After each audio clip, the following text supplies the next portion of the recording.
hari ini kita akan melaksanakan diseminasi budaya positif bersama saya Lestari Naningsi dengan fasilitator Ibu Sueti Fikrianti dan pengajar praktek Bapak Ahmad Hidayat. Dan saya Nulaila dengan fasilitatornya Bapak Ade Rusmana dan pengajar praktiknya Bapak Kurnia Silvana. Kami merupakan calon guru penggerak angkatan 11 Kota Tasikmalaya Provinsi Jawa Barat. Untuk memulai diseminasinya, bagaimana kita melaksanakan kesepakatan kelas dulu ya Bapak Ibu? Iya. Ibu. Nama Bapak Ibu, anaknya Ibu. Baik. Kita mulai saja ya. Baik. Silakan. Apakah ada yang ingin menyampaikan mengenai kesepakatan kelas?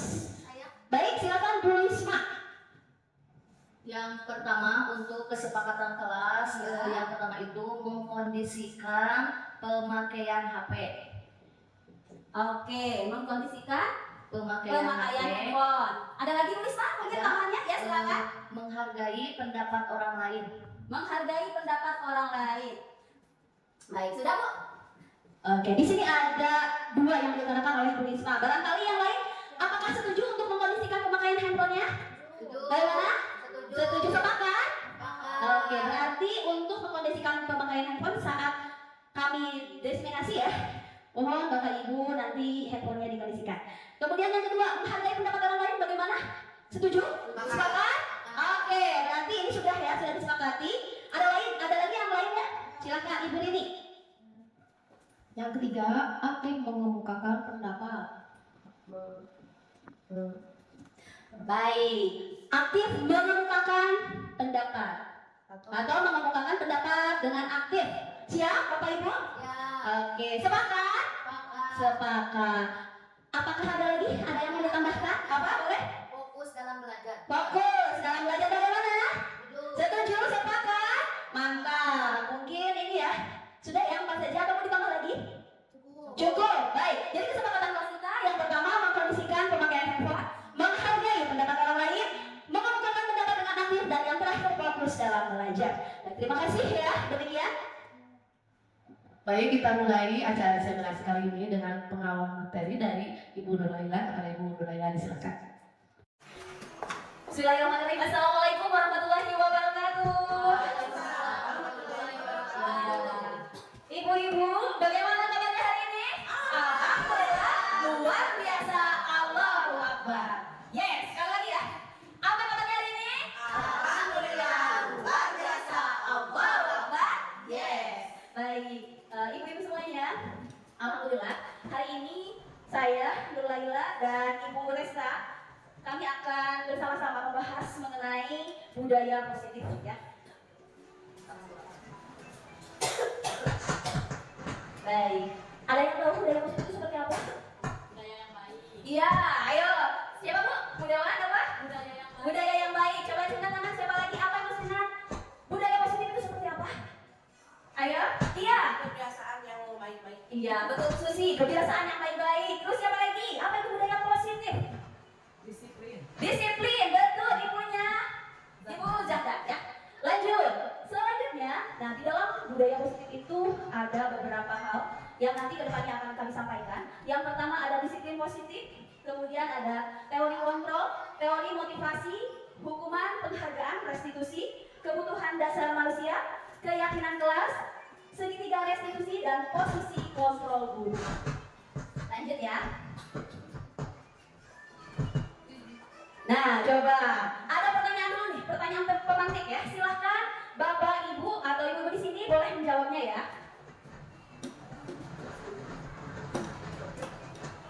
Pemberian hukuman dengan hal positif seperti membersihkan halaman atau menyapu kelas dapat meningkatkan disiplin anak. Iya atau tidak? Iya? Iya? Iya? Coba yang bilang iya, acungkan tangan dulu. Acungkan tangan. Oke. Kemudian yang tidak siapa? Oke, berapa orang? 3 orang. Ada yang bilang tidak ya. Berarti kita mau gimana Bu? Mayoritas tuh. Mayoritas ya. Kita akan mengklik yang mayoritas yang mana? Berarti ya, ya. Pemberian hukuman dengan hal positif seperti membersihkan halaman atau menyapu kelas dapat meningkatkan disiplin anak. Ingat ya Bu, membersihkan halaman kelas. Oke. Nanti kita akan lihat pembahasannya ya. Itu. Simpan dulu tadi membersihkan halaman itu bisa menjadi apa Bu? Bisa menjadi anak. Betul. Lanjut. lanjut. Nanti kita lihat ya bahasannya ya. Apakah ya atau tidak. Selanjutnya, pertanyaan kedua. Memberi penghargaan dapat meningkatkan motivasi belajar anak secara konsisten. Iya atau tidak? Ya. Iya, coba ajukan tangan yang iya. Ada berapa? 9 orang. Ah iya, 9 orang. Ada yang tidak? 1 orang. Berarti yang menjawab 9 orang ini adalah iya, sedangkan 1 orang Iya. tidak. Ingat-ingat yang konsisten. Iya, ingat-ingat ya tadi ya pertanyaannya ya Bapak Ibu ya. Meningkatkan motivasi belajar anak dengan memberi penghargaan. Dapat memperhatikan dapat apa? Meningkatkan motivasi secara konsisten. Baik, tadi jawabannya apa? Mayoritasnya? Ya. Oke, nah sekarang kita bahas ya. Nah, Ibu, tadi kita membahas tentang yang namanya budaya positif. Ya. Budaya positif ini berkaitan erat dengan yang namanya disiplin. Disiplin. Nah, ada beberapa hal yang tadi sudah saya sampaikan. Yang pertama kita akan bahas dulu disiplin. Pernah mendengar kata disiplin, Bu? Pernah? Iya.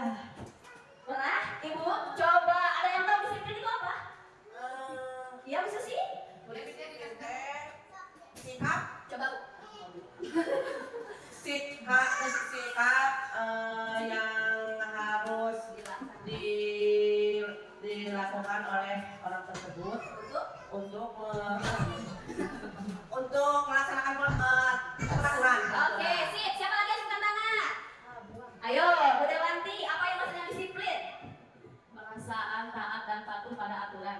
Oke, bagus. Bu Dewanti menyebutkan menyebutkan perasaan dan patuh pada aturan, itu disiplin. Selanjutnya siapa lagi?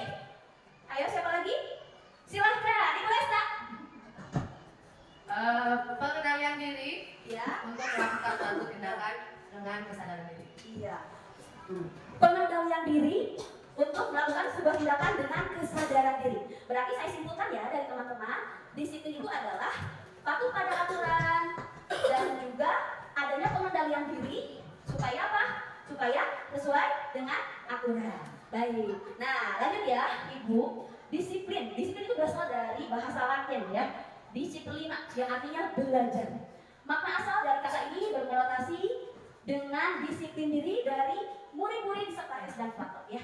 Disiplin diri membuat orang menggali potensinya menuju sebuah tujuan apa yang dia hargai. Namun dalam budaya kita, makna kata disiplin telah berubah menjadi sesuatu yang dilakukan seorang pada orang lain untuk mendapatkan kepatuhan. Ya, kita dari tahu apa? Kepatuhan. Nah, kecenderungan umum adalah menghubungkan kata disiplin dengan ketidaknyamanan, bukan dengan apa yang kita hargai atau pencapaian suatu tujuan mulia. Dari bahasan ini dapat kita simpulkan bahwa yang namanya disiplin ini berhubungan erat dengan kata kepatuhan, ya. Nah,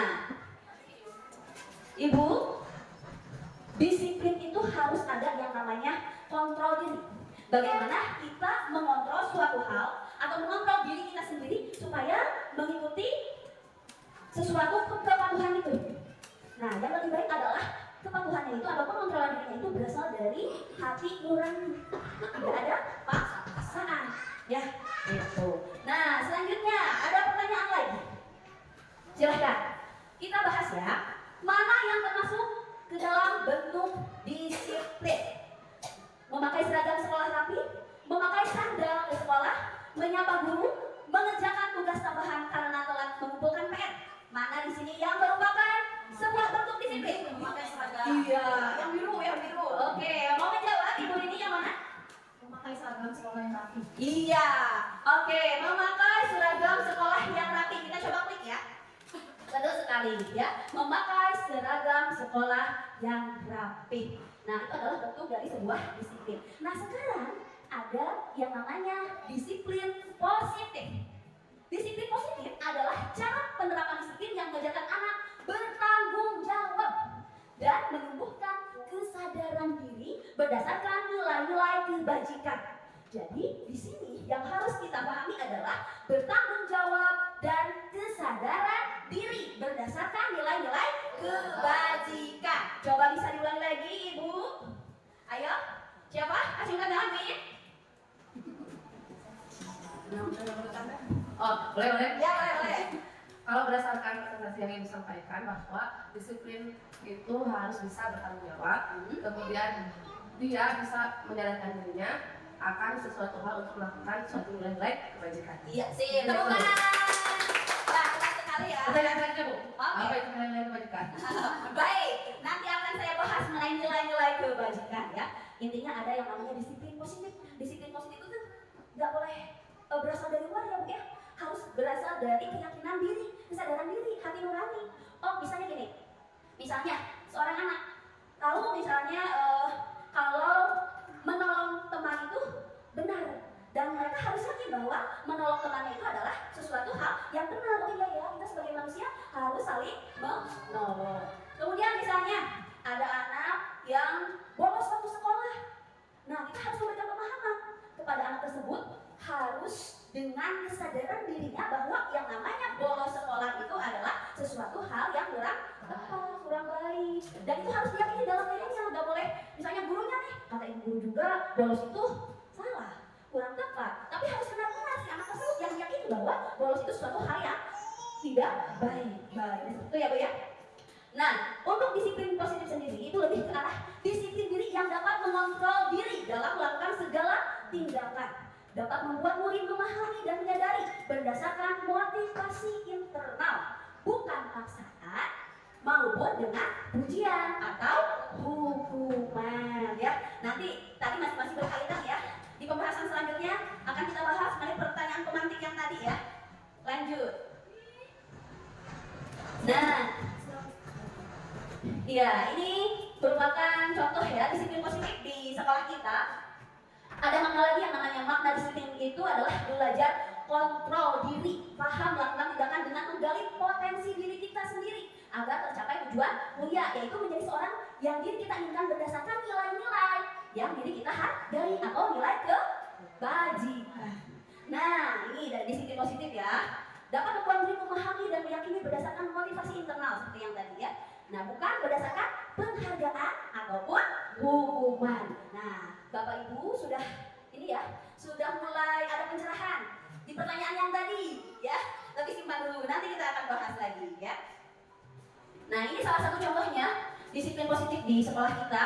Misalnya ketika masuk kelas, anak-anak itu harus berbaris dulu, kemudian melihat kebersihan diri mereka, kukunya, kemudian apa lagi?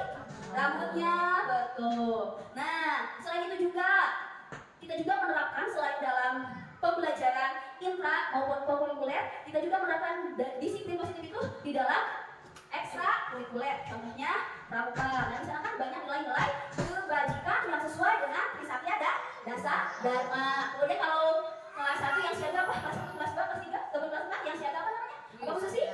Dwi Dharma dan Dwi. Iya, Dwi Dharma dan Dwi Satya, betul sekali ya. Nah, itu. Oke, baik. Lanjut ya.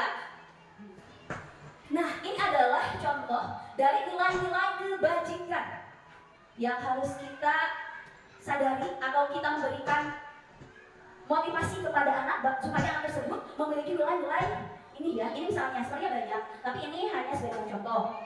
Misalnya untuk sikap murid ada toleransi, rasa hormat, kemudian integritas, terus mandiri, terus menghargai, terus antusias, empati, keingin-tahuan, kreativitas, kerjasama, percaya diri dan komitmen. Atau sekarang yang lagi memang harus ya ini sesuai dengan profil pelajar Pancasila. Ada berapa Bu profil pelajar Pancasila? Ada 6. Oke, siapa yang mau menyebutkan profil pelajar Pancasila? Ayo, apa yang mau bernyanyi? Oke, silakan Bu Iin. Boleh. Belajar Pancasila, beriman dan bertakwa pada Tuhan Yang Esa dan berharap mulia. Kebinekaan global, gotong royong mandiri, kreatif dan bernalar tinggi. Iya kan Kak, tepuk tangannya kan dulu ya. Hebat sekali ya, hebat sekali Bu Iin, mantap ya. Jadi ibu-ibu boleh mengimplementasikan atau mungkin sama kayak Min ya, nanti di kelas-kelasnya boleh melakukan atau menyanyikan lagu profil pelajar Pancasila karena memang anak SD itu senang dengan bernyanyi ya.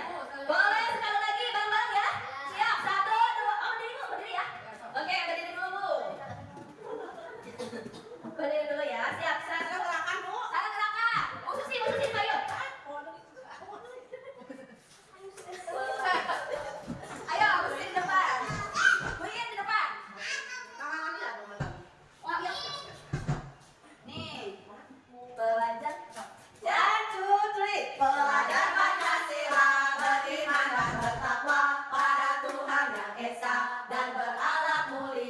berkebinekaan tunggal, gotong royong mandiri, kreatif dan bernalar kritis. Ada berapa, Bu? Ada 6. Wah, mantap sekali. Terima kasih Bu Susi, Bu Iin ya. Baik. Jadi profil pelajar Pancasila itu menanamkan nilai-nilai apa Bu? Kebajikan pada anak. Ya, itu. Dan sebenarnya ini harusnya ditanamkan itu tidak hanya di sekolah, di rumah juga ya. Di rumah itu baik bersama dengan keluarga atau bersama teman sepermainannya, teman di sekolahnya, guru-gurunya dan sebagainya. Itu. Jadi anak itu harus memiliki nilai kebajikan tersebut supaya mereka mampu menyadari dengan motivasi internal. Nanti akan saya bahas mengenai motivasi internal ya. Selanjutnya, nah, kita teori kontrol. Teori kontrol ini dikemukakan oleh William Glass ya. Anda tidak bisa mengontrol orang lain, hanya Anda yang mampu mengontrol diri Anda sendiri. Ibu, saya ingin bertanya, yang memiliki keinginan terhadap diri sendiri itu ibu sendiri atau orang lain? Ayo, saya sendiri. Oke, saya sendiri yang memiliki keinginan untuk mengontrol diri saya atau menginginkan suatu tujuan, bukan orang lain. Kalau orang lain tuh misalnya nih, ibu ingin makan nasi misalnya ya, atau ingin makan ayam. Ada orang lain yang bilang kamu harus makan burger misalnya. Menurut ibu, apakah ada keterpaksaan tidak? Tentu saja ada keterpaksaan. Iya. Harusnya gimana Bu? Sesuai dengan keinginan kita sendiri. Iya, tepuk tangan dulu dong, ibu-ibu betul sekali. Harus sesuai dengan keinginan diri sendiri. Berarti begitu pun dengan nilai kebajikan yang diterapkan kepada anak. Ya. Nah, ketika ada nilai kebajikan yang diterapkan kepada anak, berarti anak itu sendiri yang harus menginginkan hal tersebut. Tuh, ya. Kemudian ini tadi semua perilaku memiliki tujuan. Anak marah ada tujuannya Bu? Pernah anak di kelas marah-marah Bu Susi? Pernah Bu Risma? Pernah nggak ada anak-anak yang marah? Oke, coba misalnya seperti apa marahnya di kelas Bu Risma? Seperti melemparkan meja dan kursi. Wah, amazing ya, seperti melemparkan meja dan kursi. Pernah itu Bu? Nah, oke. Harusnya ya sebagai guru kita itu harus ngomong anak itu seperti itu, ya. Nah, itu betul sekali ya Bu ya. Beragam anak-anak lain. Coba yang lainnya selain itu ada nggak sih anak menjadi marah gitu? Kenapa? Ya ampun. Mungkin biasanya anak marah itu kadang lagi bete dari rumah jadi membawa rasa marah itu ke sekolah. Nah, biasanya karena kadang dimarahin orang tua dari rumah sehingga menginginkan perhatian dari ibunya, menginginkan rasa kasih sayang. Betul, iya. Tepuk tangan untuk Bu Risma dan Bu Iin ya. Iya betul sekali ya, ibu-ibu. Kita harus tahu, jangan sampai anak itu misalnya marah karena suatu hal dan kita malah lebih memarahi. Ya, apa yang terjadi kalau seperti itu? Anak apakah akan lebih bersemangat sekolah atau malah sebaliknya? Iya, betul. Takutnya malah anak menjadi lebih lawan, ya. Oke, lanjut. Model berpikir memang menang ya, kolaborasi dan konsensus menciptakan hal baru, mengembangkan komunitas berbasis aset kekuatan. Kemudian realitas kebutuhan kita berbeda, kita berusaha memahami pandangan orang lain tentang dunia, karena setiap orang itu memiliki gambaran yang berbeda. Betul nggak? Setiap orang memiliki gambaran yang berbeda, keinginan yang berbeda, termasuk siswa kita. Ya, kita itu harus memahami, jangan ingin kita saja yang dipahami, tapi siswa juga harus dipahami oleh kita. Kenapa? Apa keinginannya? Apa kebutuhannya? Gitu, ya. Makanya sebagai seorang guru ya, untuk menerapkan teori kontrol ini sesuai dengan kontekstual yang ada di lapangan, ya, ada di kelas-kelas, kita harus tahu dulu anak itu kenapa, anak itu inginnya apa, kebutuhannya apa, sehingga nanti kita bisa mengklasifikasi gaya belajarnya sesuai dengan kebutuhan mereka. Gitu. Lanjut. Nah, ada pertanyaan lagi ya. Untuk membangun budaya positif yang diharapkan muncul dari kesadaran siswa sendiri, tindakan yang perlu dilakukan adalah, coba kita perhatikan dengan seksama, hindari memberi semangat, benar atau salah nih? Berikan disiplin ketat, ajarkan nilai-nilai kebajikan, atau berikan pujian berlebih. Iya, sudah mulai masuk ini ya ibu-ibu ya. Kita sudah mulai memahami itu makna budaya positif dan disiplin positif itu seperti apa ya. Oke, nanti kita pilih yang kuning ya. Ajarkan nilai-nilai kebajikan. Sip, betul ya. Nah, lanjut. Sekarang kebutuhan dasar manusia. Tadi ibu-ibu menyampaikan bahwasanya anak itu pasti menginginkan sesuatu. Ya, sama seperti kita. Kita juga punya keinginan. Anak juga sama memiliki keinginan. Keinginan ini berarti nanti akan timbullah sebuah kebutuhan dasar. Gitu. Nah, ini kebutuhan dasar manusia. Segala sesuatu yang dilakukan untuk mendapatkan apa yang diinginkan. Seluruh tindakan yang dilakukan memiliki tujuan tertentu. Dan semua usaha terbaik yang dilakukan dalam rangka agar kebutuhan dasar terpenuhi dengan baik. Ya, sama seperti kita manusia, siswa juga manusia. Bahkan masih ingat filosofi Si Hajar Dewantara kalau kita itu harus menuntun siapa? Murid. Pembelajaran itu harus berpihak pada guru atau murid? Murid, betul. Masih ingat ya materi yang kemarin ya? Berarti kita juga harus memahami seperti apa itu murid. Ya, jangan hanya yang kita yang dipahami. Justru sebaliknya, yang namanya pendidikan menurut Ki Hajar Dewantara, kitalah yang harus apa Bu? Yang harus mengabdi, berpihak pada murid. Ya, itu. Nah, jika anak senang, jika keinginannya dipenuhi, menurut kalian atau ibu-ibu ya yang ada di sini, mungkin ibu yang ada di sini, anak-anak lebih semangat tidak belajarnya? Iya. Ibu, ada anak, ada siswa yang dimana dia itu memiliki keinginan ingin diperhatikan, misalnya diperhatikan guru. Kalau dia tidak diperhatikan bagaimana? Apakah dia akan semangat? Tidak. Tidak ya, tidak. Bagus sekali. Lanjut. Nah, inilah kebutuhan dasar manusia yang ditentukan oleh Maslow. Yang pertama, penguasaan ya. Oke. Coba.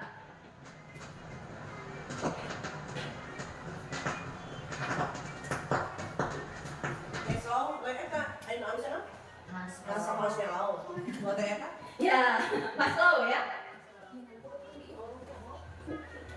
Iya, baik ya. Lanjut. Ini adalah kebutuhan dasar manusia. Menurut siapa Bu? Maslow. Yang pertama tadi apa? Penguasaan. Coba acungkan tangan yang ingin memberikan contoh kebutuhan dasar siswa terkait penguasaan. Boleh ya di kelas kita atau di sekeliling kita. Silahkan. Boleh tak? Baik, Assalamualaikum warahmatullahi wabarakatuh. Waalaikumsalam warahmatullahi wabarakatuh. Menurut saya terkait penguasaan, contohnya misalkan ketika anak ingin berkuasa di kelasnya, contohnya dia ingin semua anak-anak dari dia kecenderungannya dia misalkan merendahkan orang lain, atau misalkan mengejek, atau misalkan inginnya orang lain itu merasa dia yang sendiri itu memiliki power yang lebih dari semuanya. Contohnya seperti itu. Maka biasanya dia ingin menilai kebutuhan dasar sebagai penguasaan tersebut. Dia ingin dihargai, dihormati oleh teman-temannya. Nah, maka ketika kita menghadapi anak tersebut, oh, orang ini kayak gini nih, kita tanya, dia ingin seperti apa sih? Atau dia ingin kenapa mengejek orang lain? Alasannya apa dia mengejek kepada orang lain? Misalkan harus sampai menemukan dia itu mengakui dirinya sendiri bahwa saya ingin dihargai orang lain. Nah, sampai seperti itu kita harus sampai mengetahui kebutuhan dasarnya dalam ketika berinterogasi atau menanyakan kenapa dia melakukan itu. Misalkan itu mungkin terkait. Iya, tepuk tangan. Wow, keren. Keren sekali Bu jawabannya ya. Betul. Salah satu contohnya ketika anak ingin dihargai, ya, berarti dia ingin diperhatikan juga oleh teman-temannya. Nah, makanya sebagai guru, ketika ada anak yang seperti itu, coba kita mengajarkan mereka untuk saling menghormati dan saling menghargai satu sama lain. Betul. Yang kedua, kebutuhan kasih sayang dan rasa diterima. Silakan acungkan tangan. Siapa yang mau memberikan contoh di kelasnya tentang kasih sayang? Misalnya anak itu seperti apa sih kebutuhan kasih sayang yang diterima ke ibu guru? Ah iya, boleh Bu, silakan. Ibu Jordan. Waalaikumsalam. Kasih sayang dan rasa yang diterima tuh mungkin si anak tersebut ingin lebih diperhatikan, dimanja, menjadi prioritas utama dari guru gitu untuk anak tersebut. Mungkin seperti itu. Iya. Terima kasih. Iya, tepuk tangan dulu ibu-ibu. Betul sekali ya. Yang namanya anak itu pasti ingin dimanja, apalagi kelas bawah ya Bu ya. Saya merasakan kelas bawah anak itu mendekat sama kita. Kenapa? Kadang ingin dielus Bu. Elusan tangan kita itu membuat mereka itu lebih semangat belajar. Itu ingin dielus, ingin oh kamu keren ya, oh kamu hebat ya. Coba kalau misalnya saya gini Bu, ngapain ini? Kok gini? Apa yang terjadi? Anak bahkan takut ya, tidak mau belajar. Bahkan kalau anak bawah mungkin anak kelas bawah bisa menangis ya. Kenapa? Karena kebutuhannya tidak terpenuhi. Makanya dia ingin memberikan kasih sayang dan juga rasa diterima. Misal, ketika misalnya dia membuat gambar, pasti ingin diucapkan oleh ibu gurunya itu, wow, betul ya. Nah itu pasti ingin merasa diterima. Saya bisa. Ini bu, ini hasil karya saya bu. Nah itu ya. Lanjut. Selanjutnya kesenangan. Nah biasanya kalau kesenangan itu berhubungan salah satunya yang sering menyenangkan kita adalah guru PJOK. Iya. Silakan Ibu Dewanti. Untuk kesenangan para peserta didik mungkin ketika pembelajaran olahraga ya, Ya. lebih sering memilih dia ingin main bola, padahal materinya bukan main bola. Iya. Seperti itu sering juga ada yang anak lain misalkan ambil bola temannya merebut. Nah jadi Berantem. Oke.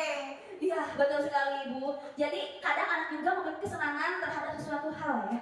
Dan Abi mabuk senangnya juga main bola, misal gitu ya. Sehingga mereka tetapnya ingin bermain bola. Nah, di sini kita harus pintar. Ketika pembelajaran yang lain, gimana caranya anak supaya lebih semangat ya. Oke, makasih Bu Dewanti hebat. Oke, lanjut satu lagi. Kebutuhan bertahan ya, bertahan hidup dan kebebasan. Siapa lagi yang mau memberikan contoh kebebasan? Ayo Bu. Kebebasan Bu Yen, silakan Bu Yen.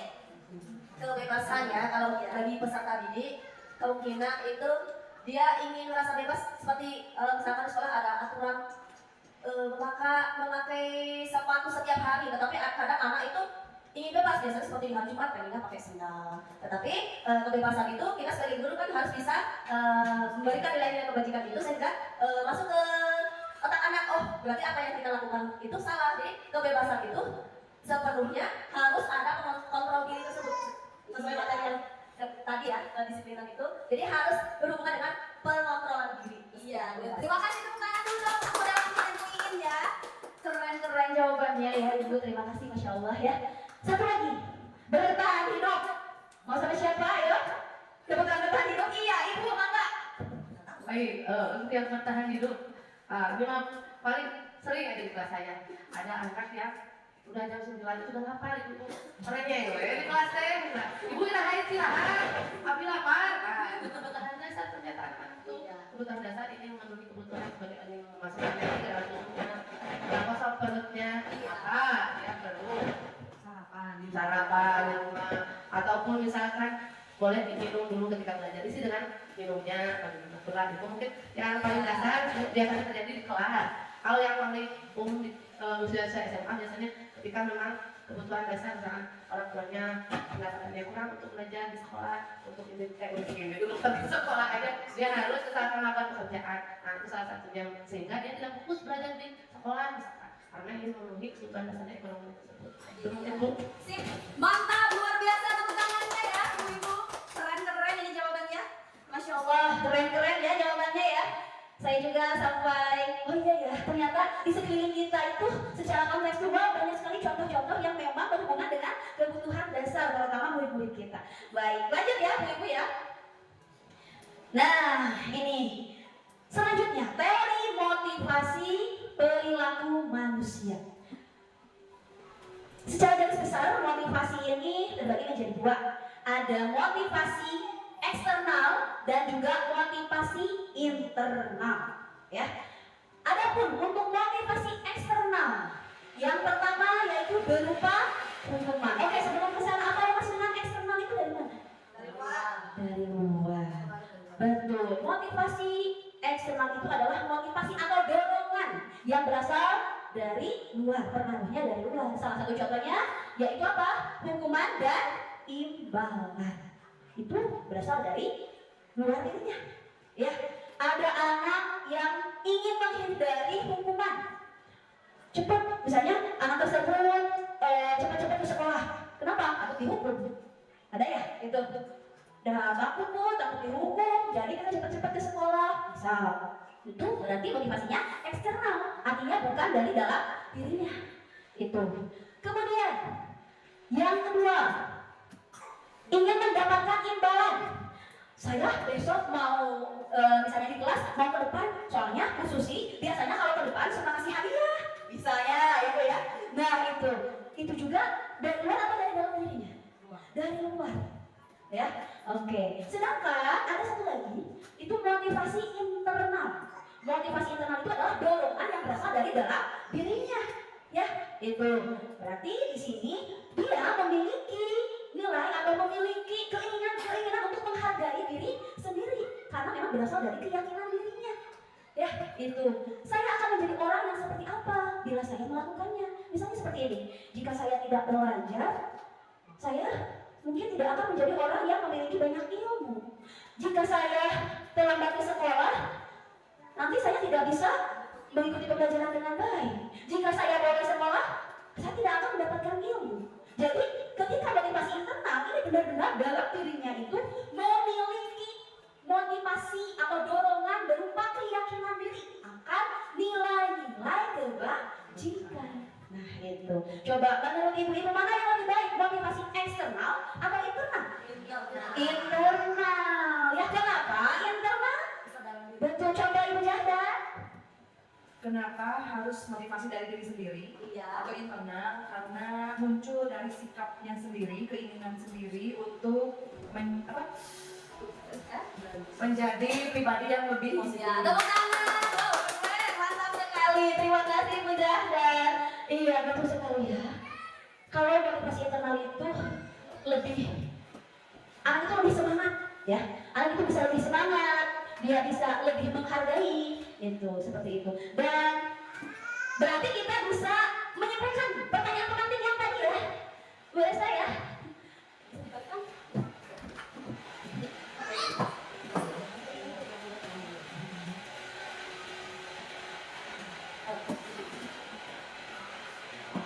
Nah, tadi itu nilainya 600. Nah ini ya, kita kembali ke pertanyaan pemantik yang tadi. Ayo, ibu-ibu, yang ini pemberian. Ya, kita kembali lagi ke pertanyaan pemantik yang tadi.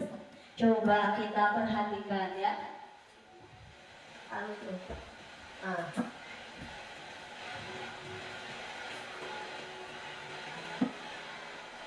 Oke, yang ini pemberian hukuman dengan hal positif seperti membersihkan halaman atau menyapu kelas dapat meningkatkan disiplin anak, ya atau tidak?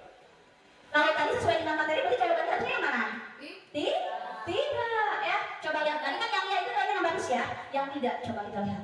Sama ya nilainya, tapi memang betul yang tidak, ya. Kemudian, memberikan penghargaan dapat meningkatkan motivasi belajar anak secara konsisten, ya atau tidak?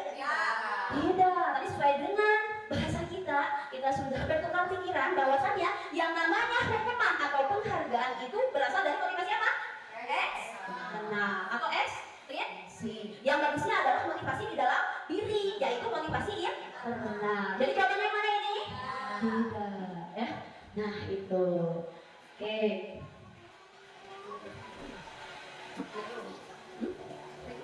Jawabannya oh iya. Oke, yang ini yang mana Bu? Kita ulangi lagi ya. Yang mana ini? Memakai seragam sekolah rapi. Lanjut.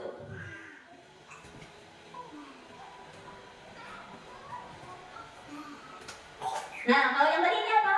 Untuk membentuk budaya positif yang diharapkan muncul dari kesadaran siswa sendiri, tindakan yang perlu dilakukan adalah apa? Ajarkan nilai-nilai kebajikan. Betul. Lanjut. Nah, ini ya.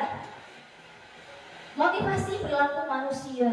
Nah, ini yang tadi motivasi internal itu lebih berharga daripada motivasi eksternal. Coba kita lihat pertanyaan selanjutnya. Motivasi perilaku manusia yang didasari ingin mendapatkan pujian atau menghindari hukuman disebut motivasi internal, motivasi intrinsik, motivasi ekstrinsik, motivasi disiplin. Yang mana Bu? Pujian atau hukuman? Motivasi apa? Ekstrinsik. Coba jumlah tangan yang ekstrinsik. Iya, sip. Betul, tepuk tangan untuk kita semua ya, ibu-ibu ya. Good. Lanjut. Nah, saya akan bahas dulu mengenai hukuman, konsekuensi dan juga restitusi ya.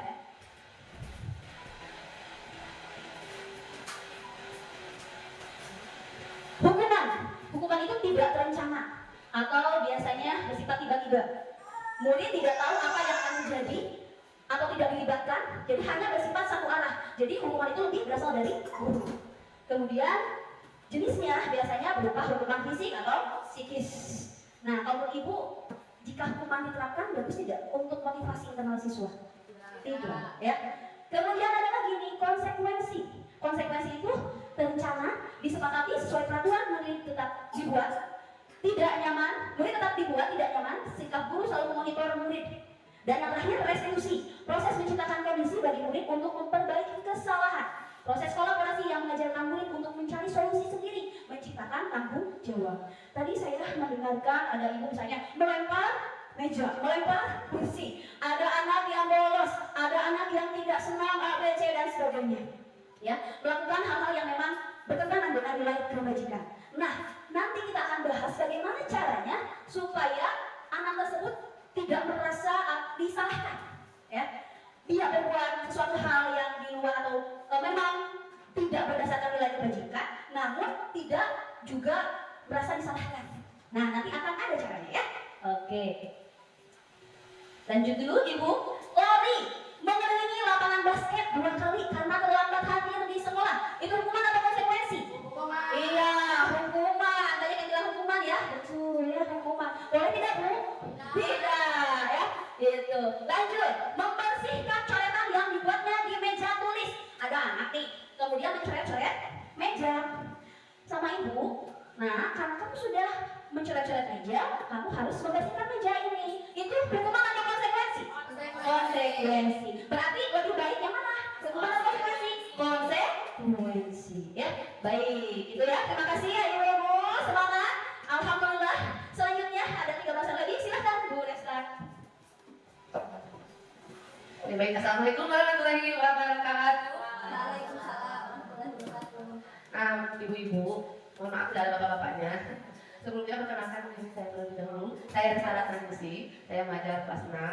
Kebetulan kita kenapa ada program kegiatan diseminasi atau membagikan materi ini ingin istilahnya menyamakan persepsi atau preferensi kita terkait menciptakan lingkungan budaya positif sebagai tugas dari calon guru penggerak. Nah, mohon bantuannya Bapak Ibu ketika proses ini berjalan, ikuti dengan semangat, tetap fokus, kemudian menerapkan nilai-nilai kebajikan yang Ibu yakini selama mengikuti presentasi bersama kami berdua. Nah, saya sendiri akan membahas 3 bagian, yaitu 5 posisi kontrol guru atau keyakinan kelas dan segitiga restitusi. Kenapa ada guru dan orang tua? Saya ingin memahamkan 2 arah dari gurunya sendiri, baik dengan orang tuanya. Mudah-mudahan ibu-ibu orang tua bisa menyamakan prestasinya dengan kami ketika kami menerapkan ini. Ibu juga tidak langsung suzon atau gimana, misalkan suzon atau misalkan ada konsekuensi buat anaknya yang tidak melakukan atau berkenaan dengan nilai kebajikan, ibu bisa ngomongnya. Gitu. Jadi aku, nah terkait tadi ada 3 proses, ada jenis hukuman, ada konsekuensi, satu lagi ada restitusi. Nah, yang ini kami tekankan dalam penyelesaian permasalahan anak didik kita itu adalah dengan proses restitusi. Nah, restitusi itu pendekatannya bersifat kolaboratif, bisa dari kita sebagai guru, kemudian bersama orang tua juga, kemudian dengan anaknya pun harus saling sama-sama rata, win-win. Jadi anaknya merasa senang, guru juga terpenuhi dengan kebajikannya. Jadi ketika dia melakukan kesalahan, dia merasa dia melakukan kesalahan itu bisa diperbaiki, tuh, bukan jadi malah berputus asa atau menyerah tidak bisa memperbaiki kesalahannya. Itu proses restitusi. Kenapa ada proses restitusi? Satu lagi, kita sebagai guru atau seorang tua posisinya jangan mengontrol murid kita, tapi mengajak, menuntun murid kita biar bisa mendisiplinkan dirinya ke arah yang positif. Tidak kontrol, kamu harus ini, kamu harus itu. Misal kamu tidak mengerjakan PR hari ini, maka kamu tidak usah sekolah lagi, misalnya kayak gitu. Tapi kita untuk melakukan pendekatan restitusi tadi. Nah, maka dalam proses mengontrol atau menuntun murid itu sebenarnya ada 5 posisi kontrolnya. Yaitu yang pertama adalah penghukum, yang kedua adalah pembuat merasa bersalah, kemudian ada posisi sebagai teman, ada posisi sebagai pemantau, dan ada posisinya sebagai manajer. Nah, kita pilih nih dari kelima posisi ini mana yang terbaik kita bisa lakukan sebagai guru maupun sebagai orang tua di rumah jika menemukan nilai-nilai kebaikan yang tidak sesuai pada diri anak-anak. Nah, yang pertama ciri-ciri seorang yang penghukum. Nah, kalau penghukum itu ketika dia menemukan kesalahan pada muridnya, dia langsung hukum. Hukumannya bisa secara fisik, bisa secara psikis, dan tanpa menanyakan kenapa anak itu melakukan itu, alasannya apa, langsung hukum. Contoh misalkan anak itu tidak fokus belajar, letak, kabur, misalnya ya, dihukum dilempar sama gurunya, atau dihukum belajarnya di luar, nggak boleh masuk lagi ke kelas karena kamu tidak fokus. Contoh posisi hukum. Biasanya kalimat yang digunakan, patuhilah aturan saya, kamu harus ini, kamu harus itu. Itu dari orang yang hukum. Selanjutnya, kemudian membuat merasa bersalah, yaitu next sebentar. Nah, cirinya pada posisi ini guru atau kita sebagai orang tua ini bersuara lebih lembut. Kemudian kata-katanya itu membuat anak itu merasa bersalah. Contohnya, ibu sangat kecewa sekali dengan perilaku kamu. Atau sebagai guru, ibu kalau misalkan hal yang membiarkan, ibu akan dimarahi lagi oleh bapak kepala sekolah.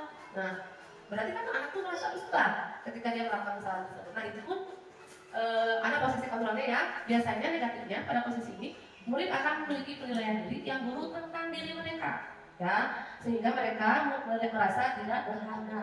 Nah, berarti nilainya jadi menurun karena posisi merasa bersalah tadi. Harusnya dia harus bisa memposisikan salahnya atau mengetahui kesalahannya dengan pikirannya sendiri, gitu ya.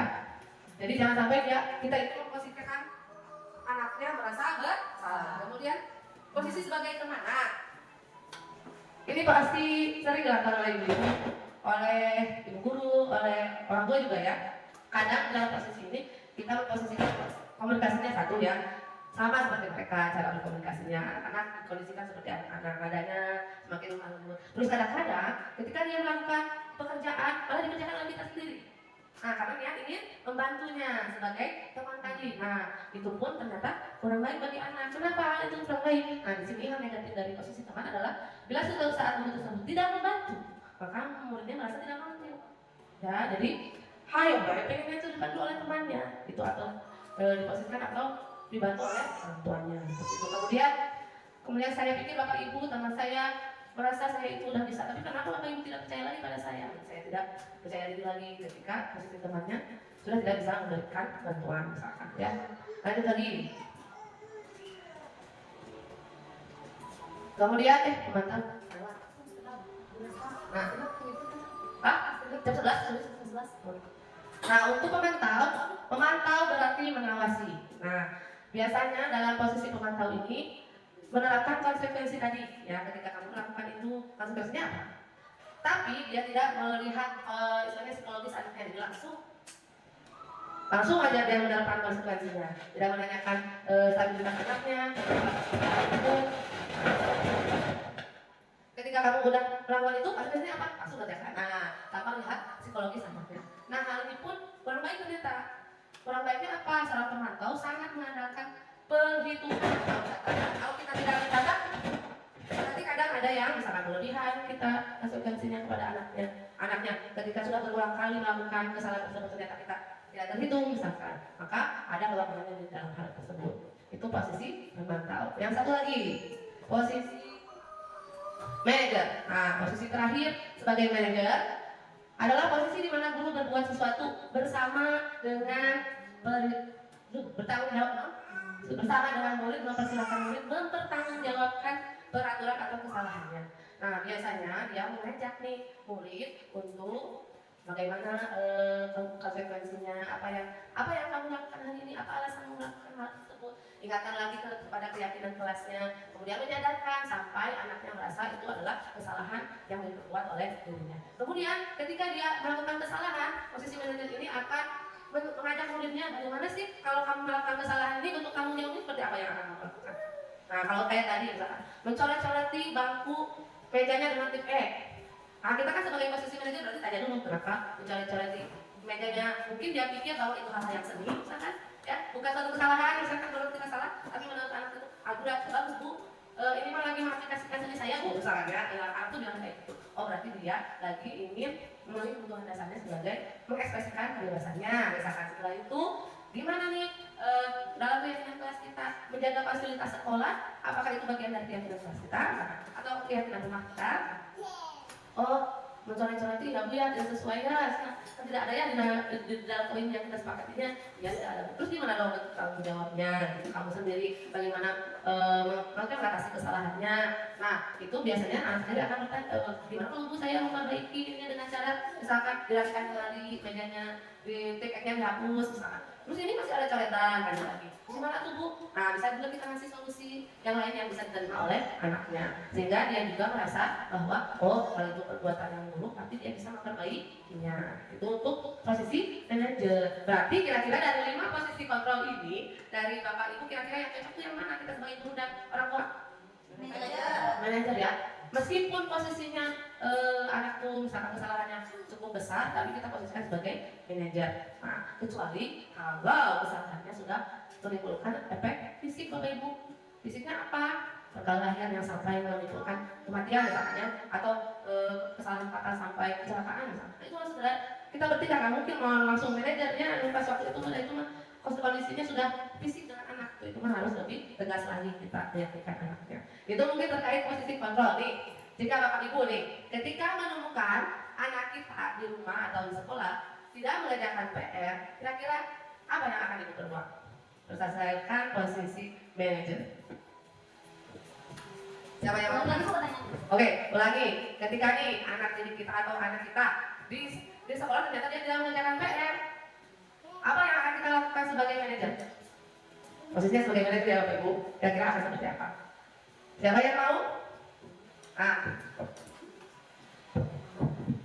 Baik Ibu, saya mengulangi pertanyaannya kembali ya. Kita diposisikan sebagai guru ketika memiliki murid yang tidak mengerjakan PR, kita sebagai manajer atau Ya, sebagai manajer.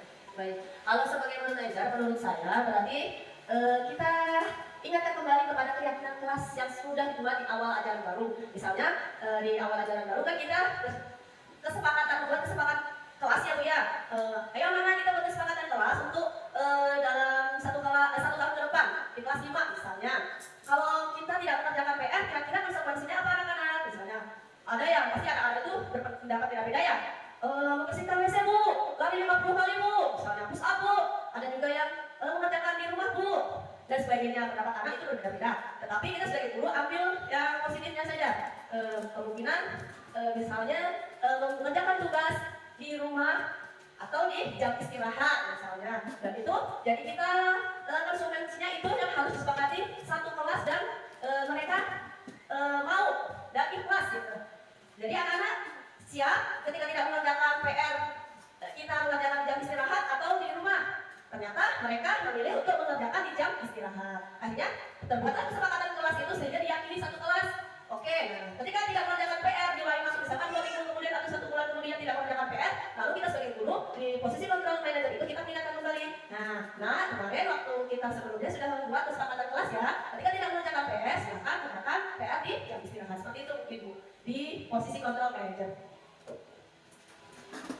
Baik, tuh, alhamdulillah tuh udah ada masukannya, udah ada perubahan. Tadi ada yang mengenalkan Ibu Gina itu tentang keyakinan kelas, ada kesepakatan kelas. Kita bahas juga ya terkait bagaimana memposisikan manajer dalam kegiatan atau permasalahan-permasalahan yang ada terjadi di rumah atau di sekolah. Ketika menjadi orang tua pun, berarti ketika ada anaknya yang tidak mengerjakan PR pada hal tersebut, maka harus rajin-rajin mengingatkan, kayak gitu ya. Itu terkait 5 posisi kontrolnya. Nah, coba Ibu kita jawab. Posisi guru yang mana yang diharapkan untuk mendampingi murid ketika melakukan kesalahan atau nilai kebajikan yang tidak sesuai? Manajer. Betul. Kemudian, ayolah bantu demi Ibu ya. Nah, posisi ini kira-kira sebagai apa? Teman. Coba cek. Nah, teman. Terus, hal tersebut berarti kita tahu ya mana posisi yang baik ketika kita mengontrol atau istilahnya menjadi menuntun murid kita, yaitu dengan posisi manajer. Orang tua pun sama, ibu-ibu ya, bisa melakukan proses manajer ini di rumah. Jadi jangan sampai anak-anak di rumah dia terapkan keyakinan rumah. Misalkan mengerjakan PR pada malam hari, nah itu tanya pada anak siap enggak? Cukup setengah jam aja nggak apa-apa, setengah jam juga, atau 1 jam ketika kelasnya lebih tinggi misalkan. Kelas 5 nanti itu udah lebih banyak lagi jamnya untuk belajar, maka misalkan sepakati 1 jam. Kemudian kayak tanggung jawab mencuci piring itu harus diajarkan kepada anak di rumah. Tanggung jawab melaksanakan ibadah buatlah kesepakatannya di rumah juga Bapak Ibu. Nah, maka saya juga akan mengenalkan proses pembuatan keyakinan kelas dan kesepakatan kelasnya. Nah, apa itu keyakinan kelas? Nah, keyakinan kelas ini merupakan suatu tindakan supaya dapat menghindari hukuman atau mereka menghindari masalah yang mungkin muncul dan berpengaruh pada mereka secara fisik, psikologis maupun tidak terpenuhinya kebutuhan mereka. Pendekatannya keyakinan kelas ini jadi berupa apa keyakinan kelasnya? Biasanya kalimat-kalimat positif yang berisi nilai-nilai kebaikan tadi yang bisa kepercayaan diri, menghormati, kemudian beriman, bertakwa. Contohnya kalimatnya misalkan saya akan misalkan menjalankan sholat 5 waktu pada jamnya misalkan. Berarti kan dia udah meyakinkan dirinya akan melakukan sholat 5 waktu tersebut di rumah misalkan. Contohnya seperti itu. Itu tentang beriman misalkan. Kehormatan, saya menghormati orang tua dan ibu di rumah. Itu contoh-contoh keyakinan kelas atau keyakinan di rumah ya Bapak Ibu, ibu-ibu. Kemudian seorang guru punya peran dalam mewujudkan terbentuknya keyakinan kelas atau sekolah dengan adanya kesepakatan antara guru dan murid. Artinya proses keyakinan kelas ini perbuatannya harus sepakat antara murid dan gurunya. Guru pun harus menjalankan kesepakatan keyakinan kelasnya, gitu ya. Nah, biasanya bersifat abstrak, terus kan bersedia. Nah, keyakinan kelas ini Bapak Ibu atau ibu-ibu, oh kayak Bapak Ibu. Nah, di sifat abstrak itu maksudnya susunannya, kumaha, keinginan kelasnya masing-masing. Ya, jadi tidak harus sama tiap kelasnya. Tiap rumah itu pasti berbeda, punya tujuannya masing-masing. Maka itu yang ingin kita tanamkan, keyakinan sesuai dengan karakter kelas atau rumah masing-masing. Kemudian pernyataannya bersifat positif, ya, tidak ada kata negatif. Contohnya misalkan dilarang merokok. Nah, dari misalkan katakan menggunakannya seperti ini, menjaga kesehatan pernapasan dengan tadi berolahraga. Jadi tidak langsung eksplisit dilarang merokok, tapi lebih ke menjaga kesehatannya. Jadi kalau misalkan ada yang merokok, ingatkan lagi bahwa itu nah berarti ingatkan lagi bahwa tidak menyikapi keyakinan kita tentang menjaga kesehatan pernapasan gitu jadinya. Ya, lanjutkan lagi. Nah, keyakinan kelasnya itu sesuatu yang bisa diterapkan di kelas atau di sekolahnya atau di rumahnya. Jadi terlalu-lalu Pak budak tuh di satu kan yang budak kelas ini kudu misalkan kudu olahraga lari 10 kali misalkan dalam sehari gitu. Jadi sesuaikan dengan kemampuan anaknya. Kemudian keyakinan kelas pun bisa berubah dalam 1 tahun, di rumah pun bisa berubah. Ya, ketika anak perlu ada hal yang masih kurang atau masih negatif, maka harus ditambah lagi keyakinan kelasnya atau keyakinan rumahnya. Itu mungkin Bapak Ibu terkait keyakinan kelasnya. Contohnya seperti apa ya Bapak Ibu kita lihat. Nah, contohnya seperti ini. Ada yang pertama, jangan berlari di kelas atau koridor. Kira-kira keyakinan kelasnya seperti apa? Jangan berlari di kelas atau koridor. Kalimatnya kira-kira yang benar apa keyakinan kelasnya? Berjalan di kelas atau koridor. Jadi harus berjalan, tidak usah berlari-lari. Gitu. Jadi hindari kata-kata yang negatif. Kemudian apalagi contohnya? Kemudian tinjau kembali daftar curah pendapat anak-anaknya bila ada yang ya. Kemudian tinjau ulang keyakinan sekolah jika masih perlu ada penambahan. Ya. Bapak Ibu, ibu-ibu di lain gitu. Kenapa ya kayak tayo apa ya? Nah, contohnya lagi beda tuh ya, keyakinan kelas 1. Setiap anggota kelas perlu senang. Bedanya, dia kelas 5 selalu bersikap positif gitu ya. Jadi kalau kelas 1 lebih ke kesenangan, bermain dan sebagainya. Kelas 5 diadakan lagi kebijakan yang lebih disiplin lagi. Tingkat yang lebih atas lagi, kelas 7. Kami meyakini bahwa yang penting untuk menghormati semua orang. Kalimatnya lebih detail lagi. Jadi tiap jenjang akan berbeda sesuai dengan kebutuhan. Kalimatnya juga nggak usah panjang-panjang. Misalkan kalau anak kelas 1, saya senang misalkan belajar sambil bermain game. Tulis apa-apa itu juga sebagai keyakinannya. Karena naon, Ibu, gamesnya dalam bentuk kayak misalkan game edukatif, gitu ya, Ibu. Ibu, contohnya ada yang edukatif kelas 1. Contoh kemarin kalau kita mengenalkan hitungan angka 1 sampai 10 dengan bernyanyi. 1 jari kanan, 1 jari kiri, digabung jadi 2, aku buat jembatan 2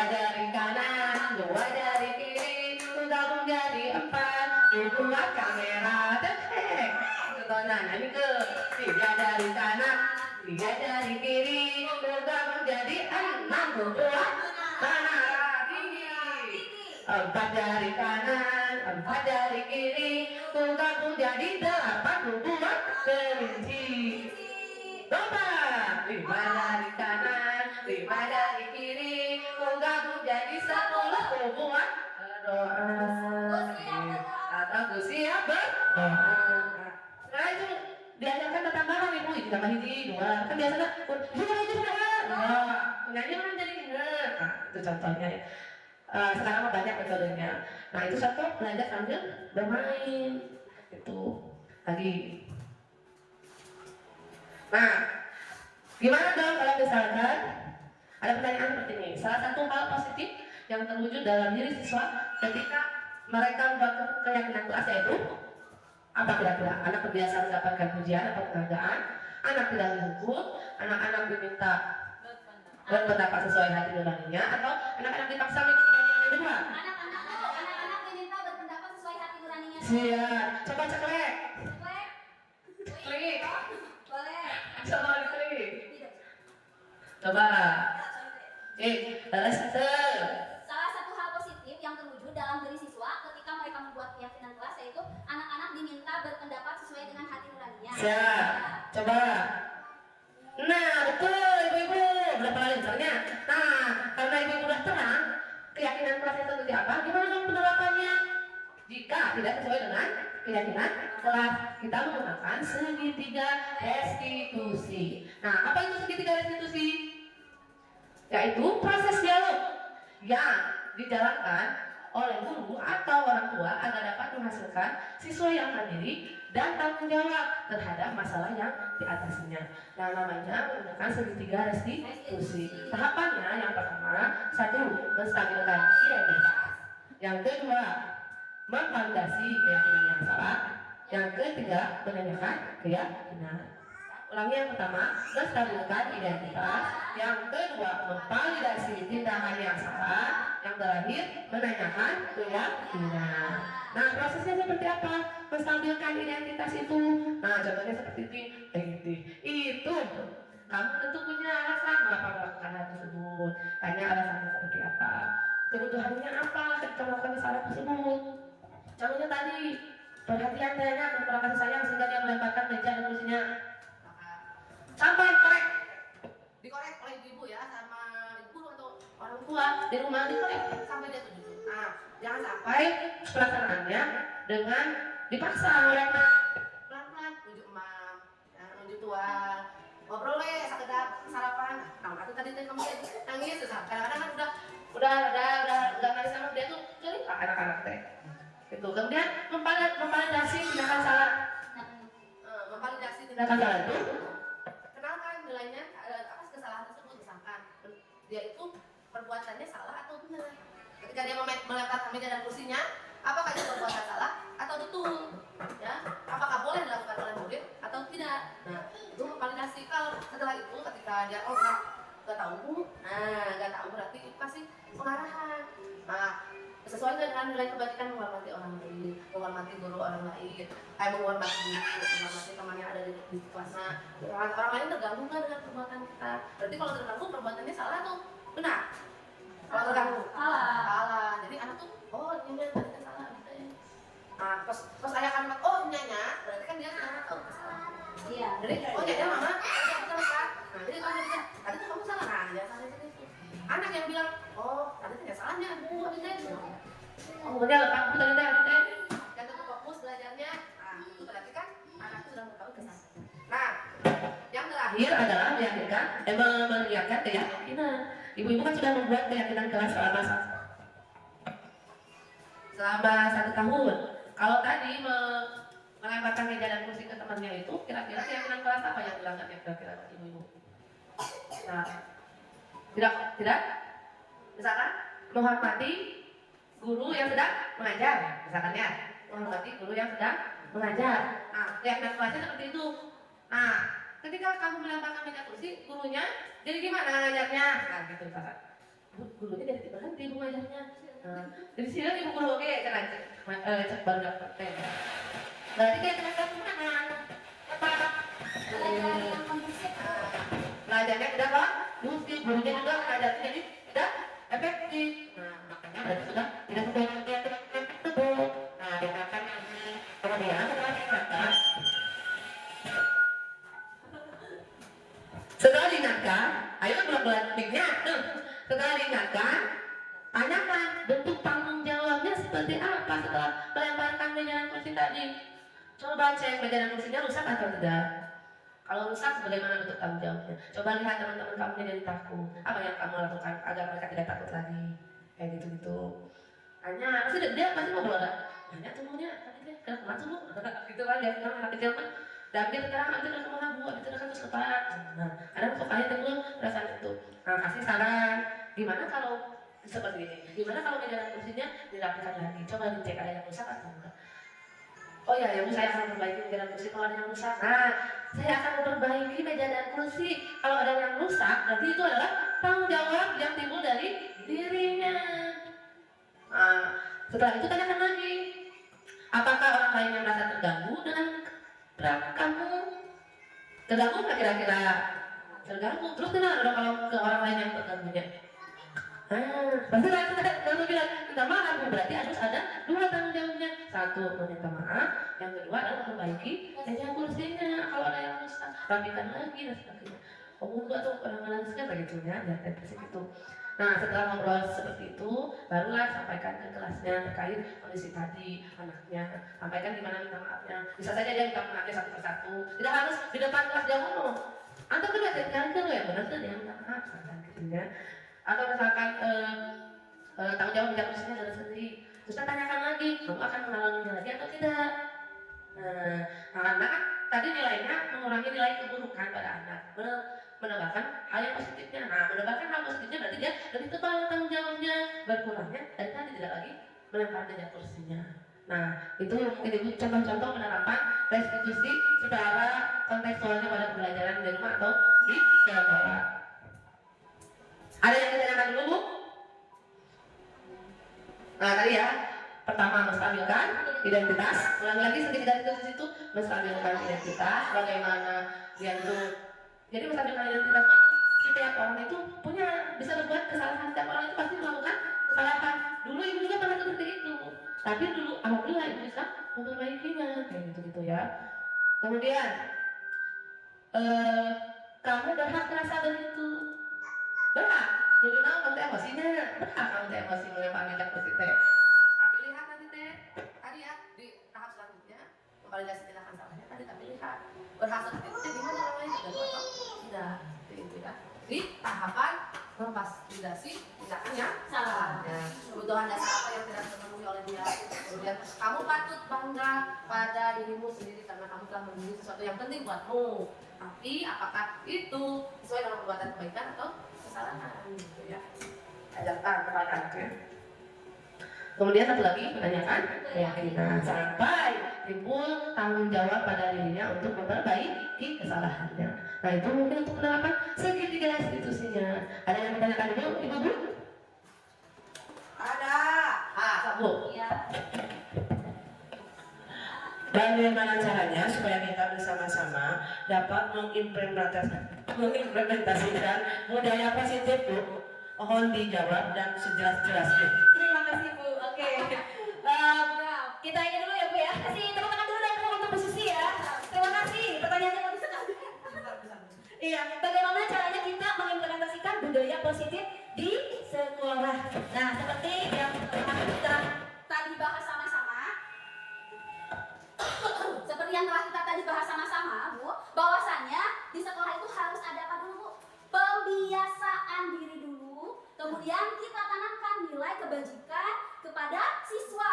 Dan ingat Bu, jangan hanya kepada siswa, kita harus menjadi suri tauladan bagi anak-anak kita, itu ya. Nah, supaya berjalan dengan baik, maka harus ada kolaborasi antara guru, kepala sekolah, orang tua, dan juga siswanya. Nah, nantinya supaya ada kontrol diri, ya Bu ya. Dan budaya positif bisa berjalan dengan lancar. Lanjut Bu, silakan. Otomatis kali. Satu lagi. Oh, iya banget.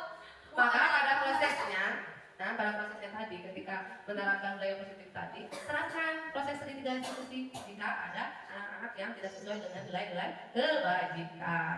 Mungkin itu. Nah, pertanyaan dialog yang terakhir, berapa ya ini? 2 kali tadi kayaknya. Proses dialog segitiga restitusi dibuat agar menghasilkan siswa yang seperti apa? Kira-kira yang mana? Iya. Ya, Siswa yang mandiri dan tanggung jawab terhadap lingkungannya. Oh, salah. Yang mana? Masalah yang dibuatnya. Iya. dan mau Awal ya. Jadi memang segitiga restitusi ini dilaksanakan untuk menghadapi kasus atau masalah yang terjadi sehingga si anak tersebut bisa bertanggung jawab atas apa tindakan yang dilakukannya. Itu. Oke. Ada lagi yang ditanyakan lagi Bu terkait proses restitusi? Mau contohnya ibu-ibu? Mau ya? Oh, Siap. caranya seperti apa? Kita Iya. lihat. Nah, nanti ada contohnya ya untuk segitiga restitusi. Ini ada kasus ya, kasus masalah di kelas 1 dan juga di kelas 6 ya. Yang pernah dilakukan oleh Bu Nur dan saya. Iya. Ini contoh segitiga restitusinya. Iya.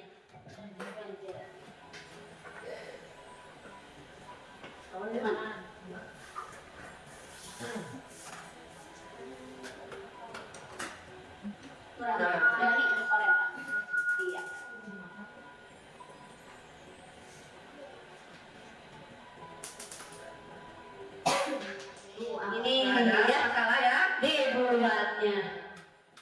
Tuh berarti Siap. bukan. Nah, itu ya. Contoh aplikasinya. Baik, kita lihat hasil yang sudah dilakukan.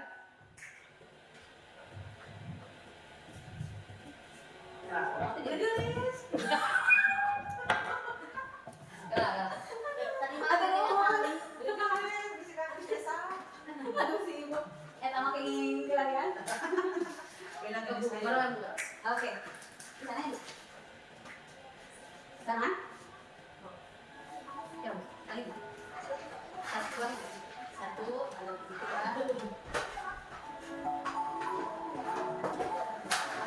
Ya baik Ibu, ini adalah salah satu contohnya ya. Segitiga restitusi ini Bapak fasilitator saya dan juga Bapak PP saya. Iya, ini tadi kasus saat berlangsung pembelajaran di kelas 1, pembelajarannya bahasa Indonesia. Dan ini tanpa rekayasa, Bu. Ya, anak-anak juga tidak tahu saya sedang merekamnya gitu ya. Nah, ini waktu pembelajaran bahasa Indonesia.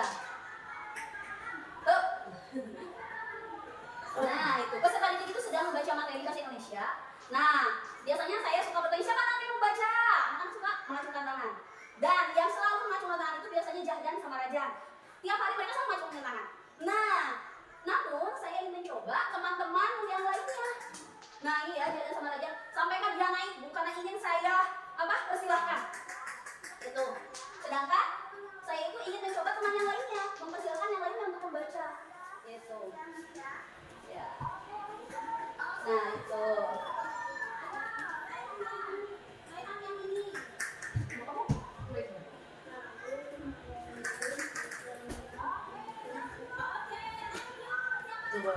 Iya.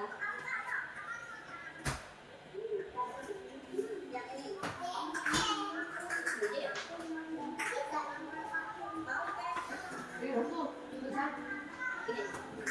Nah,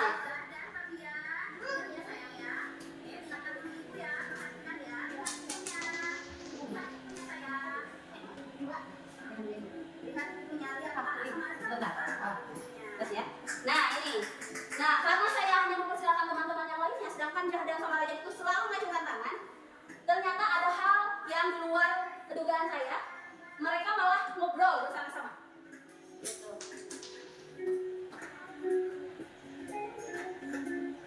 Jadi mereka itu seakan tidak semangat untuk belajar. Nah ini, sedangkan teman-teman yang lainnya bisa diperhatikan. Teman-teman yang lain itu mendengarkan. Namun kedua anak ini malah mereka tidak tahu lagi di kamera pada sama saya. Iya ngobrol. Karena memang mungkin mereka tidak merasakan kebutuhannya ya terpenuhi. Gitu. Malah ngobrol, sedangkan yang lainnya mendengarkan orang lain membaca.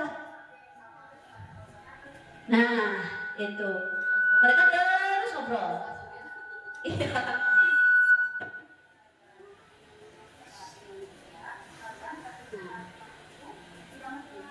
ini akhirnya saya memanggil keduanya, ya, berdiskusi dengan Rajan dan juga Jahda.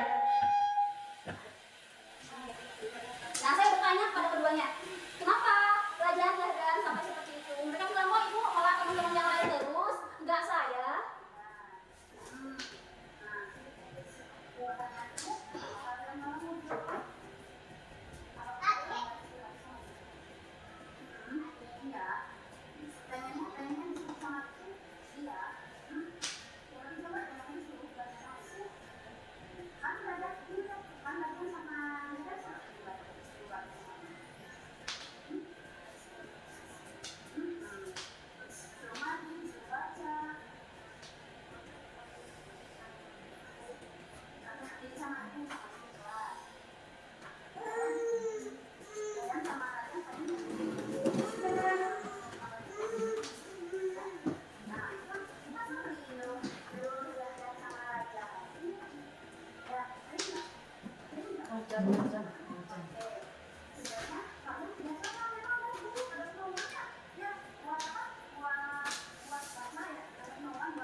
Nah, ibu-ibu ini sudah mulai pendekatan validasi tindakan yang salah.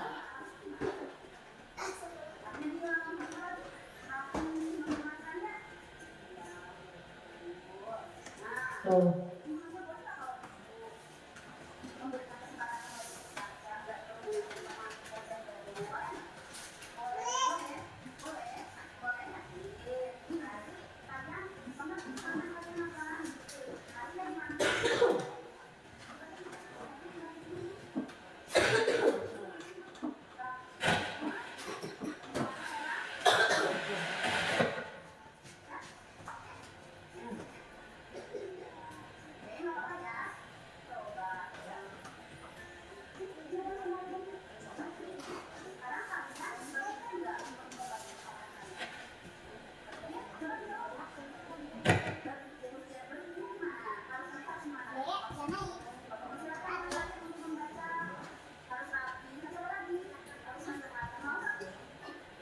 Nah, menanyakan lagi kegiatan tugasnya adalah membantu kita kesempatan orang lain untuk berbicara atau mendengar dan bicara. Oh ya? Nah, itu Bu, contohnya ya.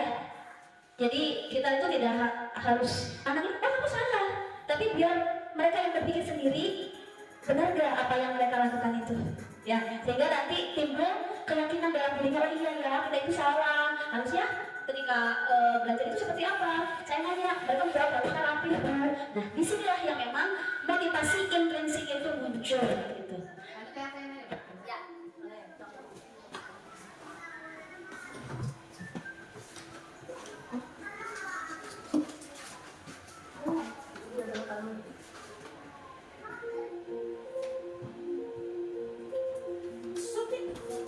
Nah, untuk saya alami kasusnya adalah ada anak Amika yang belajar IPA dengan teman-temannya, namun dia lebih fokus untuk menggambar daripada fokus belajar IPA-nya. Nah di sini pertama yang saya lakukan adalah kenapa beliau dipanggil, kemudian dijelaskan apa yang terjadi pada proses pembelajarannya. Nah, saya bertanya kepada Apika, nah tadi kenapa kamu menggambar? Nah, terus apa lagi yang telah dilakukannya ketika menggambar? Bentuknya kesenangannya apa? Kesenangan menggambar. Kemudian yang kedua adalah memvalidasi tindakan yang salahnya, yaitu dengan mengecek bahwa dia itu melakukan hal yang baik atau enggak ketika belajar IPA. Mengapa ketika belajar IPA, apakah perbuatan yang baik atau yang salah? Nah, terlihat bahwa Afika karena dia ingin mengisi waktu luangnya ketika sudah mengerjakan tugas IPA, dia ingin mengisi dengan menggambar. Ternyata efeknya itu tetap saja tidak benar belajar IPA-nya. Kemudian di tahap yang ketiga adalah menanyakan keyakinan kelasnya. Nah, kami sudah membuat keyakinan kelas bahwa di dalam kelas itu harus saling menjaga fokus belajar. Nah, diyakinkan lagi, diingatkan lagi ketika belajar itu bagian dari menghormati guru dalam proses pembelajaran. Maka keyakinan kelas yang dilanggar oleh Afika adalah tidak menghormati guru ketika belajar.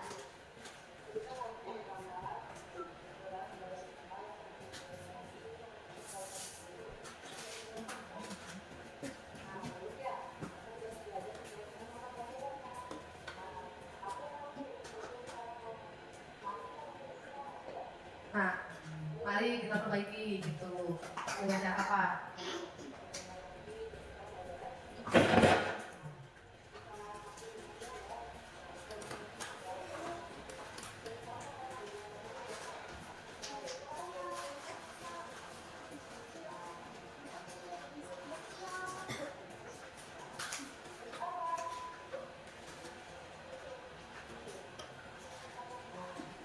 Nah, untuk kefokusan belajar. Apa bentuk tanggung jawabnya?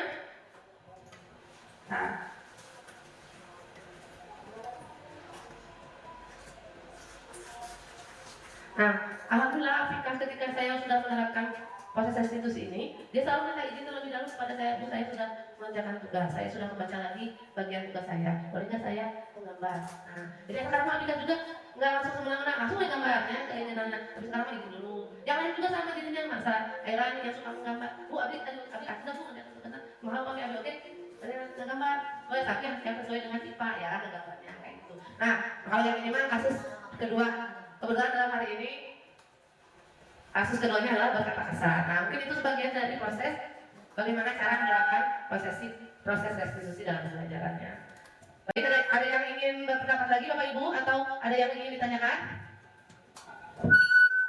Saya akan bertanya, sebutkan contoh penerapan disiplin positif dalam kehidupan sehari-hari. Oke, baik.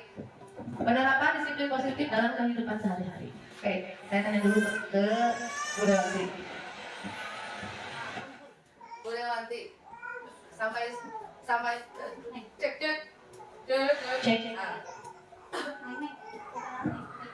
Saya bertanya pada Bu Dewanti, ketika sekarang sebagai guru, kenapa sampai saat ini Ibu semangat dalam mengajar anak-anak? Menurut saya semangat mengajar sampai ini karena ingin mendidik anak-anak, terutama anak-anak zaman sekarang kan etika dan sopan santunnya menurun ya Bu ya, karena kemajuan teknologi dan masuknya budaya asing. Nah, saya ingin menciptakan atau mendidik para peserta didik supaya meningkatkan sopan santun dan etikanya seperti itu Bu. Dimulai dari pembelajaran PJOK misalnya. Kalau ada guru di depan sedang menerangkan harus menyimak, tidak boleh mengobrol ataupun mengoprek naon yang itu di meja. Nah, seperti itu mungkin. Siap. Nah, bentuk semangat Ibu Dewan yang harus kita patut tepuk tangan nih. Nah, itu salah satu bentuk disiplin dari Ibu Dewan sendiri ya. Nilai kebajikannya adalah ingin memberdayakan atau mendidik murid menjadi lebih baik sopan santunnya. Berarti itu bagian dari disiplin dirinya, mempertahankan semangatnya adalah mengajar tanpa ada pengaruh. Misalkan, serius saya mah gaji saya hilang. Tadi tidak ada ya. Bu Dewan nggak sempat bilang gaji saya bisa dipotong Bu. Nah, begitu. Ya, bisa ditegur Bu Pak Dedi. Nah, gitu oke. Ternyata tidak ada imbalan, tidak ada penghargaan nilainya ini berpihak pada murid tadi. Nah, itu sudah luar biasa. Disiplin positif pada diri Bu Dewanti. Nah, itu adalah salah satu contohnya Ibu. Alhamdulillah. Sudah sampai waktunya untuk berpisah Bapak Ibu. Nah, refleksinya untuk hari ini kira-kira apa nih dari Bapak Ibu setelah menerima semua materi dari kami? Kira-kira apa bentuk refleksi yang akan Ibu terapkan di rumah ataupun di sekolah setelah mempunyai atau menyimak materi budaya positif? Mungkin untuk saya pembelajaran dari materi yang disampaikan oleh Bu Nur dan Bu Reska, mungkin saya akan merubah. Saya kan kebiasaan menghukum anak ya Bu ya, menghukum anak, misalkan anak gak baris betul, saya suruh pusat atau berkata kasar suruh push up, karena push up itu juga hukuman fisik ya, tapi itu kan mendukung ke fisik atau kebugaran si anak. Mungkin saya akan rubah lagi aturan itu menjadi disiplin positif ya. Terima kasih. Baik, terima kasih Budeon. Alhamdulillah sudah ada yang merefleksikan dari pembelajaran tadi. Ada lagi mungkin dari Ibu Iin? Assalamualaikum warahmatullahi wabarakatuh. Berdasarkan hasil refleksi dari desiminasi Ibu Nur Laila sama Bu Resta tentang budaya positif yang saya ambil, yaitu yang pertama tadi tentang disiplin positif ya. Jadi lebih mengerti bagaimana cara kita menerapkan disiplin positif dengan mengambil nilai-nilai kebajikan. Selain itu juga lebih mengenal lagi apa itu kebutuhan dasar manusia. Selain kebutuhan dasar manusia itu juga dari peserta didik, dari kita sebagai guru itu kita memiliki kebutuhan dasar manusia 5 itu. Di antara 5 kebutuhan dasar manusia juga mengetahui tentang bagaimana kita sebagai guru menerapkan kontrol diri anak dengan hukuman, konsekuensi atau restitusi dan keyakinan kelas. Ada lagi apa ya tadi ya? Tentang motivasi Bu, motivasi perilaku. Ternyata anak itu memiliki 2 motivasi perilaku, yaitu dari eksternal dan internal. Eksternal dari pengaruh luar dan internal itu dalam diri anak. Ada lagi apa ya Bu? Lupa ya. Oh ya, tentang penerapan segitiga restitusi. Disitulah saya sebagai guru lebih mengenal lagi bagaimana cara saya sebagai guru untuk menerapkan segitiga restitusi ketika ada permasalahan peserta didik di dalam kelas. Nah, jadi saya lebih tahu lagi ya, bagaimana sih, apakah harus sebagai teman, manajer, pemantau, atau sebagai apa? Ternyata yang paling bagus itu sebagai manajer. Nah, disitulah saya akan lebih menerapkan lagi bagaimana ketika ada anak melakukan kesalahan, saya ingin menjadi seorang manajer yang baik. Begitu saja Bu. Ibu-ibu, alhamdulillah ya. Luar biasa, Bu Les. Nah, dapat kita simpulkan dalam menciptakan budaya positif itu perlu peran kolaborasi bersama baik orang tua, pihak sekolah, dan murid itu sendiri dalam penanamannya. Terutama ketika kita menemukan keyakinan kelas, keyakinan rumah, kemudian kedisiplinan, berharapkan kedisiplinan dari internal dan anak sendiri, kemudian hal yang positif, kemudian dapat menerapkan